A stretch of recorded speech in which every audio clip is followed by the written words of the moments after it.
Hi అండి. నేనైతే ఈరోజు పిండి మిల్లుకి వచ్చానండి. పిండి ఆడించుకుందామని గోధుమ పిండి. అయితే అక్కడ మిల్లు పక్కన ఒక చెట్టు అయితే కనిపించింది. అది సపోటా పళ్ళతో ఉంది. నిండున్నాయండి. నాకైతే చాలా చాలా హ్యాపీ అనిపించింది. ఎందుకంటే నేను మళ్ళీ సపోటా పళ్ళు చెట్టుని ఇన్ని రోజులు చూశానండి. మా ఊరు సైడు బీచ్‌లో అయితే చాలా ఎక్కువ ఎండుంటాయి.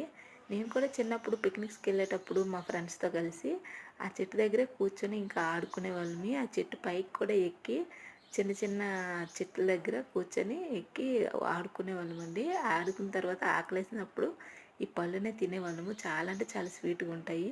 మీరు కూడా ఎప్పుడైనా మీ చిన్నప్పుడు అలా బీచ్‌లోకెళ్ళి అక్కడ ఎంజాయ్ చేసుంటే నాకు కామెంట్స్‌లో కామెంట్ చేసి పెట్టండి.